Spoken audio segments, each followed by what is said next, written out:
नमस्कार, आप देख रहे हैं साधना प्लस बिहार झारखंड और मैं हूं आपके साथ पूजा अग्रवाल। बुलेटिन की शुरुआत करेंगे, लेकिन उससे पहले नजर इस वक्त की हेडलाइंस पर।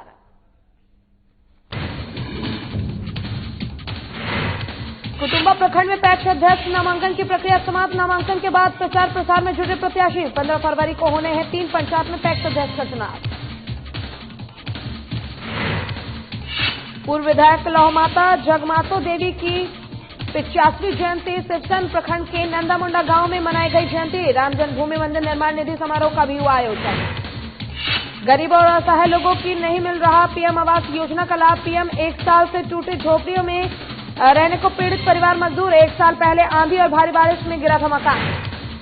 और कटिहार में जाम की समस्या से निजात को लेकर प्रशासन तक नगर निगम ने की हाई लेवल की बैठक। एसडीओ, नगर आयुक्त, उप महापौर के साथ तमाम लोग रहे बैठक में शामिल।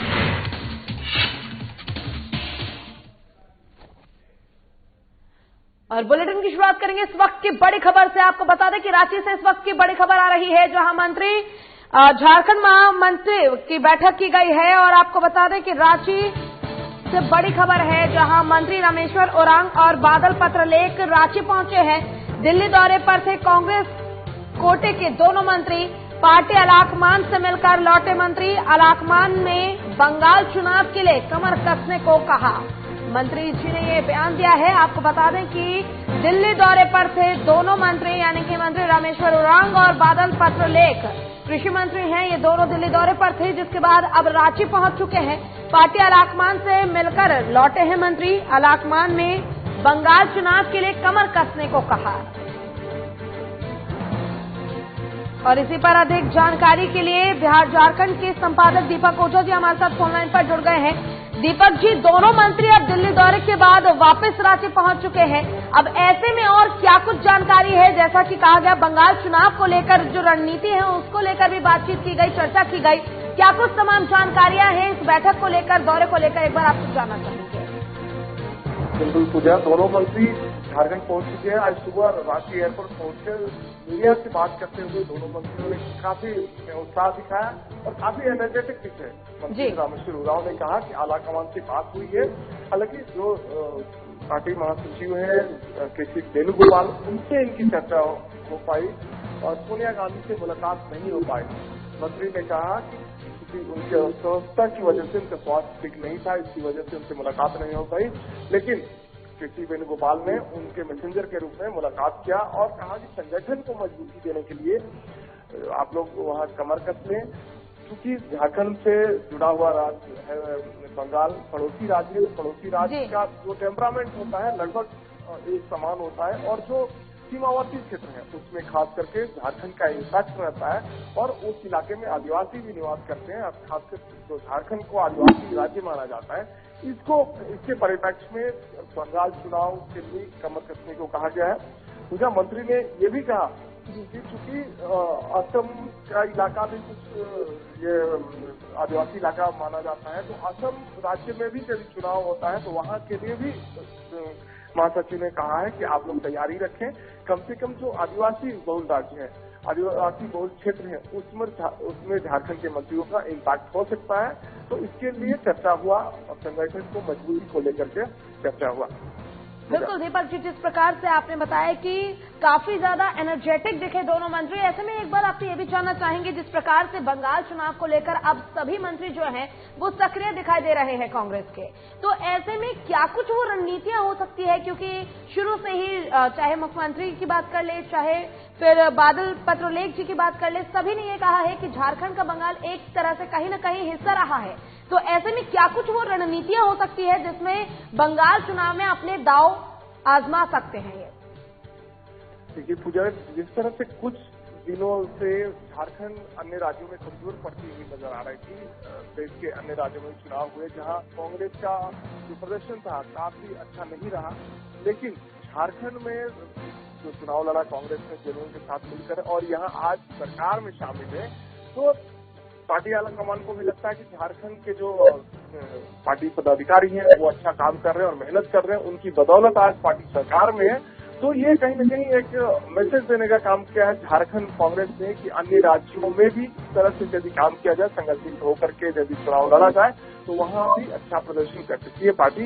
इसी तमाम मुद्दे को लेकर के आज बैठक हुई और कृषि मंत्री ने पूजा ये भी कहा कि पार्टी आलाकमान का निर्देश है कि खास करके किसानों को हर तरह की मजबूती देने का प्रयास करे सरकार। किसान मजबूत रहेंगे तो देश मजबूत होगा। और मंत्री आपको बता दें पूजा की मंत्री दिल्ली दौरे के दौरान गाजीपुर बॉर्डर ही पहुंचे थे और वहां किसान नेता राकेश टिकैत से मिलकर नैतिक समर्थन दिया। और खास बात एक ये है पूजा, जो मंत्री ने अपने मुंह से कहा कि मैं झारखंड का जल लेकर के गया था, झारखंड का पानी लेकर गया था और राकेश टिकैत को पिला करके नैतिक समर्थन दिया कि ये झारखंड की पानी आपके साथ है, यानी झारखंड का जल, जंगल, जमीन सब कुछ आपके साथ है और आप संघर्ष करें, झारखंड के एक एक झारखंडी आपके साथ है। पूजा जो आंदोलन चल रहा है उसको लेकर भी समर्थन देने की बात कही गई है। ऐसे में सारी चीजें जो हैं आपकी तरफ से जितनी जानकारी दी गई है उसके लिए आपका बहुत बहुत शुक्रिया।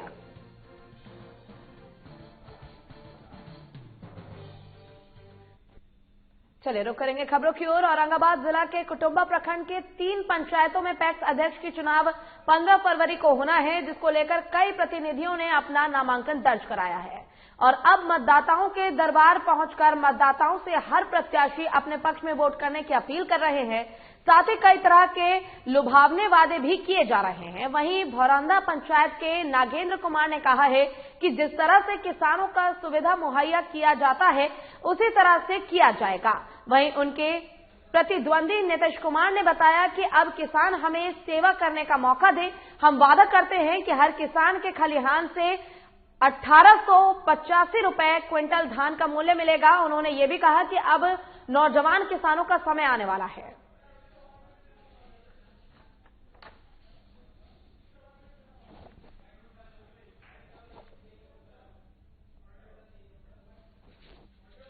हमारा लड़ाई सिंचाई से है। ये जो 10 साल में कार्यकाल में जो किसान के लूटे हैं उसका लड़ाई है। हमारा लड़ाई किसान के उचित मूल्य पे धान खरीदाए, हमारा की लड़ाई उचित मूल्य पर किसान का खाद मिले, यही मेरा प्रयास है और अथक प्रयास रहेगा। हम किसान के लिए हर एक समस्या को लड़ेंगे, उचित कार्रवाई के लिए भी मांग करेंगे और पूर्ण रूप से हम आश्वासन करना चाहते हैं कि ये जो आने वाले दिन है ये किसान का आने वाले दिन है, नौजवान का आने वाले दिन है।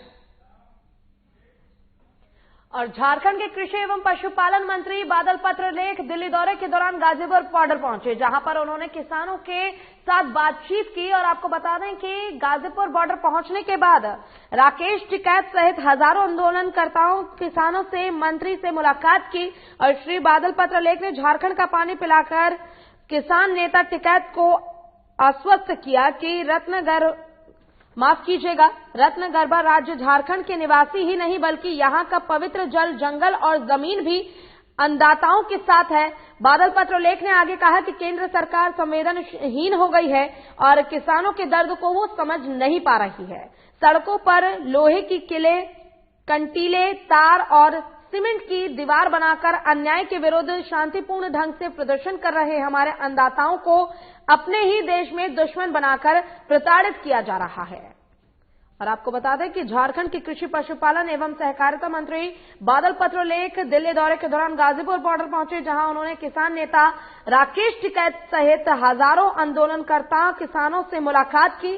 बादल पत्रलेख ने झारखंड का पानी पिलाकर किसान नेता टिकैत को आश्वस्त किया कि रत्नगर्भा राज्य झारखंड के निवासी ही नहीं बल्कि यहां का पवित्र जल, जंगल और जमीन सभी अन्नदाताओं के साथ है और केंद्र सरकार किसानों के साथ कहीं न कहीं जुर्म कर रही है।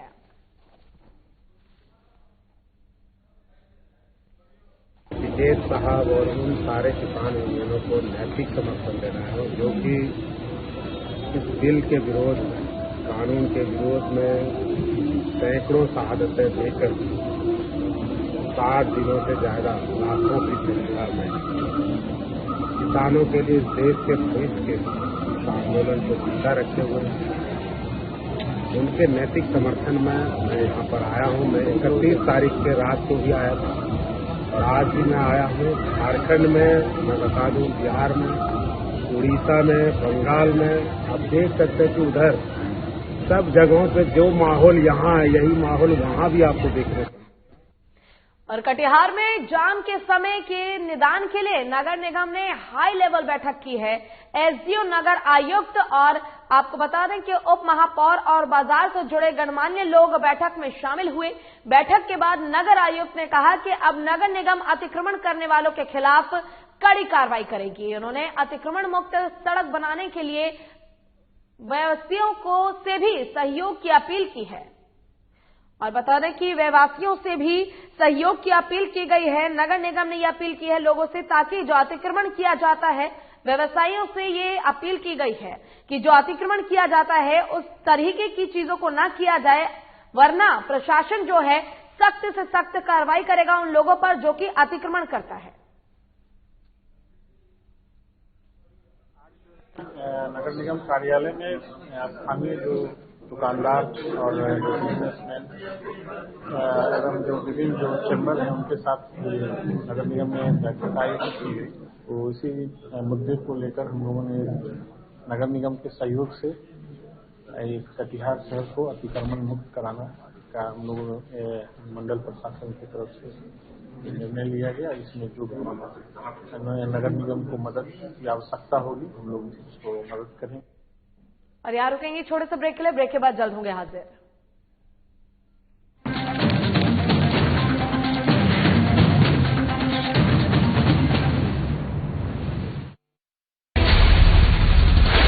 बिहार झारखंड के साथ देश दुनिया की हर बड़ी खबर देखिए फटाफट अंदाज में शाम 7:30 बजे। खबरें सुपरफास्ट सिर्फ साधना प्लस पर।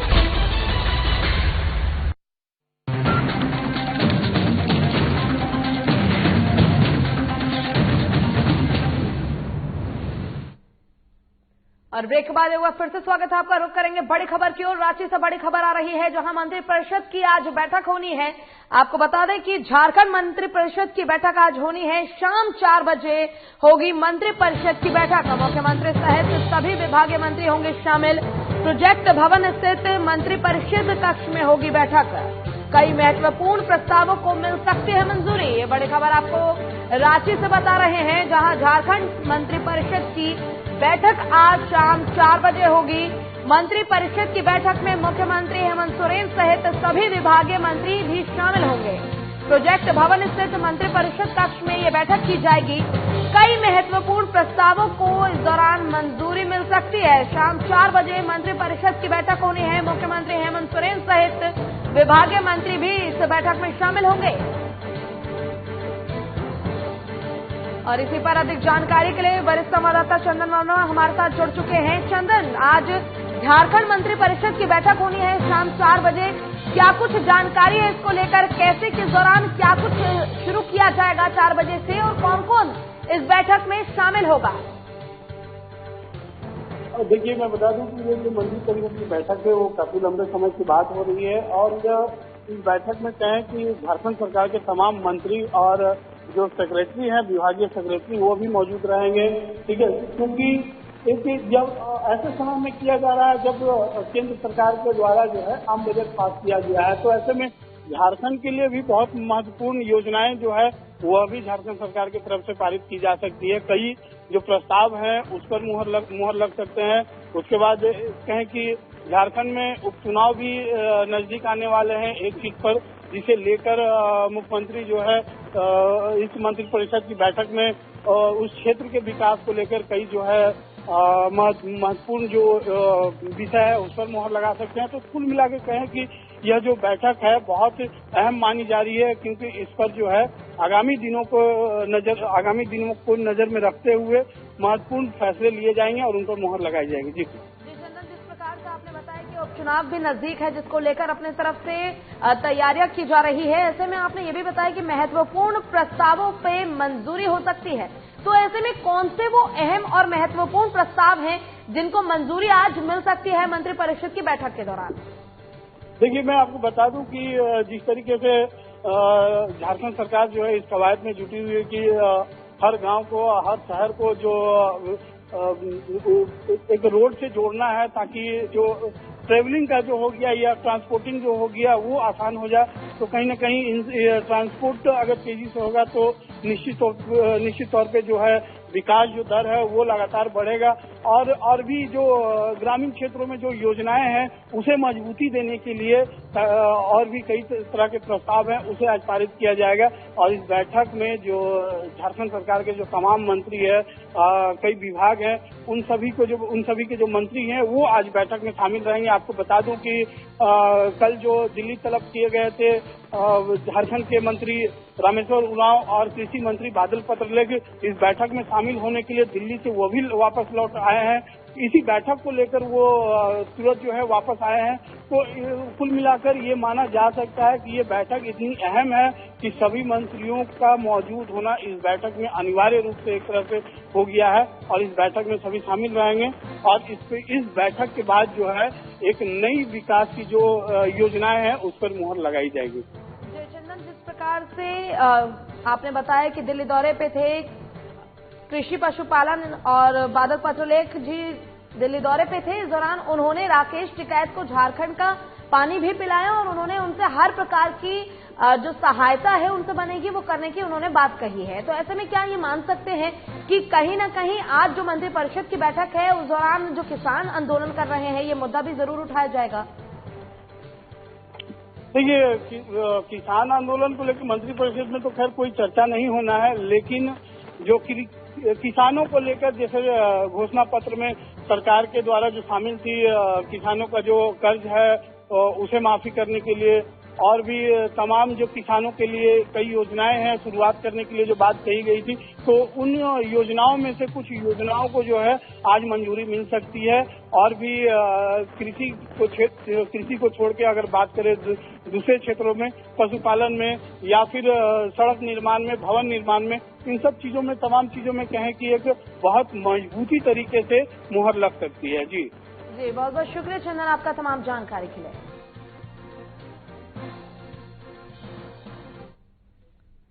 चलिए रुक करेंगे खबरों की ओर। सिवान के सिसवन प्रखंड के नंदामुंडा गांव में पूर्व विधायक लौहमाता जगमातो देवी की 85वीं जयंती मनाई गई। इसके साथ ही जन्मभूमि मंदिर निर्माण निधि समर्पण समारोह माता जगमाता देवी मेमोरियल ट्रस्ट के तत्वाधान में आयोजित किया गया। कार्यक्रम के मुख्य अतिथि के तौर पर उत्तर प्रदेश आरएसएस प्रांत वैदिक प्रमुख देवराज समेत कई वरीय नेता मौजूद रहे। वहीं सबसे पहले लौहमाता जगमाता देवी के तस्वीर पर सभी अतिथियों ने पुष्प अर्पित किया। वहीं ट्रस्ट के मुख्य संरक्षण संस्थान सांसद कविता सिंह ने बताया कि इस कार्यक्रम में पूर्व विधायक जगमातो देवी के पद चिन्हित पर चलने के संकल्प को दोहराते हुए राम जन्मभूमि मंदिर निर्माण के लिए सहयोग राशि जुटाने में सबकी सहभागिता बहुत जरूरी है। साथ ही जिले के समस्त जनता से इसमें बढ़ चढ़कर भाग लेने की अपील भी की गई। वहीं ट्रस्ट के अध्यक्ष सह राष्ट्रीय हिंदू युवा वाहिनी की प्रदेश अध्यक्ष अजय सिंह ने कहा कि भगवान श्री राम भारत की पहचान और आत्मा है, इसलिए हम सबकी इसमें सहभागिता जरूरी है। हमारे मुख्यमंत्री अयोध्या चल के आए हुए थे श्री देवराज सिंह जी और आचार्य जो राष्ट्रीय आचार्य हैं केशव जी महाराज जी, मैं उन्हें नमन करती हूँ। और माता जी की जयंती के उपलक्ष्य में सुबह से ही सुंदरकांड का पाठ हुआ और सभी अतिथि आए हुए माता जी के चाहने वाले, मैं उनका आभार प्रकट करती हूँ। और सरकार द्वारा गरीबों के लिए संचालित विकास योजना का लाभ गरीबों को नहीं मिल पा रहा है। ताजा मामला लातेहार जिले के बरवाडी प्रखंड अंतर्गत छिपादोहर पंचायत का है, जहां हरिनामार गांव निवासी चेत सिंह का मकान 1 वर्ष पूर्व भारी बारिश में ढह गया था। पूरा परिवार तब से ऐसे ही टूटे हुए मकान में रहने को मजबूर है। इसको लेकर चेत सिंह द्वारा स्थानीय मुखिया वेरोनिका कुजूर को जानकारी दी गई, लेकिन अब तक इस परिवार को प्रधानमंत्री आवास योजना का लाभ नहीं मिल पाया है। परिवार काफी गरीब और असहाय है, किसी तरह इस टूटी झोपड़ी में रहकर अपना जीवन यापन कर रहा है। अब परिवार ने आग्रह किया है कि उपायुक्त द्वारा उन्हें नया आवास दिलाने में मदद किया जाए। अब देखना अहम होगा कि परिवार को कब तक पक्के मकान की सुविधा उपलब्ध हो पाएगी।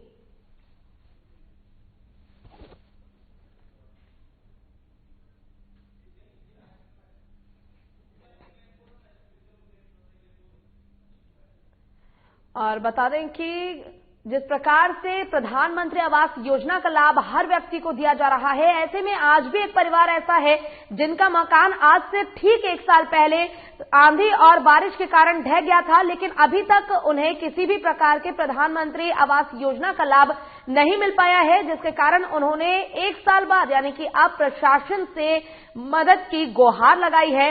इस टूटे हुए घर में अपना जीवन यापन करने के लिए ये परिवार मजबूर है। अब देखना ये होगा कि आखिर क्या इस परिवार को अब प्रधानमंत्री आवास योजना का लाभ मिल पाएगा, क्या इस परिवार को एक नया घर अपना जीवन यापन करने के लिए मिल पाएगा।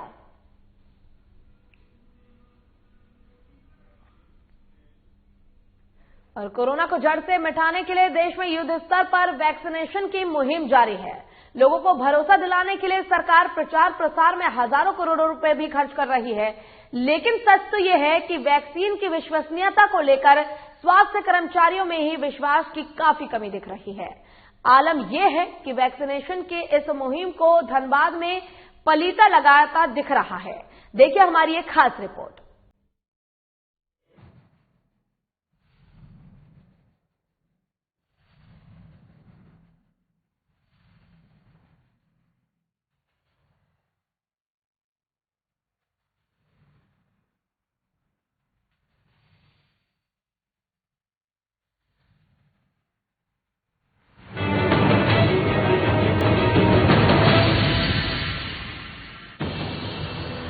इन तस्वीरों को जरा गौर से देखिएगा जनाब। ये इश्तेहार बीमारी के बचाव में वैक्सीन के कसीदे पढ़ते दिखाई दे रहे हैं। पर्चों में लोगों से अपील की जा रही है, जिसमें कोरोना के खिलाफ मजबूत लड़ाई का हवाला दिया जा रहा है। लेकिन धनबाद में अलग ही तस्वीर देखने को मिली है। धनबाद में जारी वैक्सीनेशन सवालों के घेरे में है।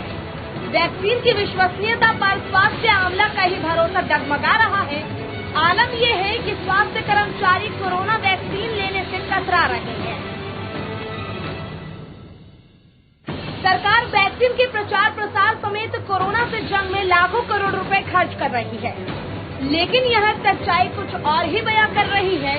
ये धनबाद का सबसे बड़ा सरकारी अस्पताल शहीद निर्मल महतो मेडिकल कॉलेज हॉस्पिटल है। यहाँ कोरोना की वैक्सीनेशन के लिए केंद्र बनाए गए हैं, जिसमें स्वास्थ्य कर्मचारियों को पहले चरण में डोज दिया जाना है। और प्रशासन ने हर दिन 100 लोगों को टीका लगाने का लक्ष्य रखा है, लेकिन दहशत का आलम यह है कि 2 दिन में महज 20 लोगों ने ही टीका लगवाया है।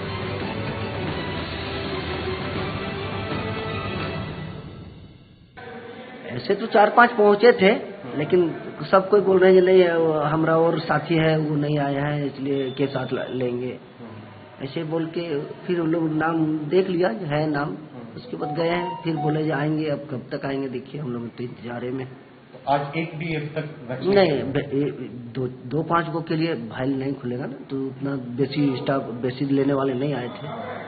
कल कितने लोगों को पड़ा? हाँ, कल तो करीब 20 से ऊपर को पड़ चुका है कल। वजह साफ है कि कोरोना वैक्सीन को लेकर स्वास्थ्य कर्मचारियों के बीच दहशत और अविश्वास है। यही वजह है कि लाख कोशिशों के बावजूद लोग वैक्सीन लेने से कतरा रहे हैं। तो दूसरी तरफ वैक्सीन की विश्वसनीयता को लेकर स्वास्थ्य आमला भी परेशान है। स्वास्थ्य कर्मचारियों को समझाने की तमाम कोशिशें बेजार साबित रही। न तो प्रचार काम आया और न ही अधिकारियों का आश्वासन।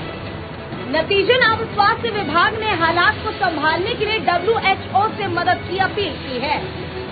केंद्र सरकार ने पूरे तामझाम के साथ वैक्सीन की मुहिम का आगाज किया था। अभियान की शुरुआत से ही कोरोना वैक्सीन को लेकर कई सवाल उठते रहे हैं। ऐसे में जब धनबाद के स्वास्थ्य कर्मचारियों का विश्वास ही डगमगा रहा है, तो भला आने वाले दिनों में आम लोगों का भरोसा सरकार कैसे जीतेगी?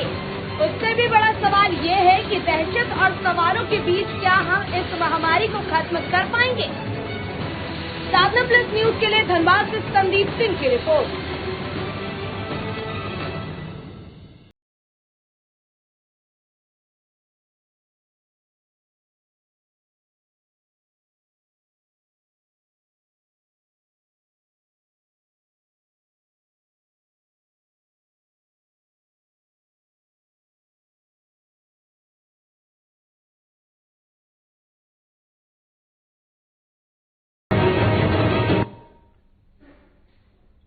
और रांची के होटल रेडिसन ब्लू में झारखंड के व्यंजनों को विश्व स्तर पर बढ़ावा देने के लिए झारखंड फूड प्रमोशन कार्यक्रम का आयोजन किया जा रहा है। ये प्रचार कार्यक्रम 2 से 10 फरवरी तक किया जाएगा।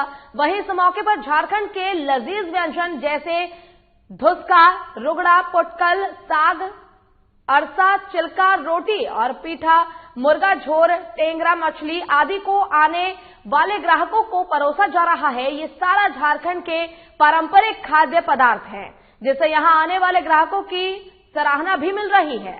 और रेडिसन ब्लू के सेफ्रा मेश्वर ओराम ने बताया कि इस तरह के कार्यक्रम करने के पीछे हमारा खास मकसद दमहारे झारखंडी व्यंजन का प्रचार प्रसार करना है। उन्होंने आगे कहा कि हमारे झारखंडी व्यंजन न केवल स्वादिष्ट होते हैं बल्कि पौष्टिकता से भी भरे होते हैं। मौके पर पहुंचे लोगों ने बताया कि झारखंड के बाहर को लोगों हमारे झारखंडी व्यंजन से परिचित नहीं है। इस तरह के कार्यक्रम से हमारे झारखंडी व्यंजनों को बेहतर प्लेटफॉर्म मिलेगा।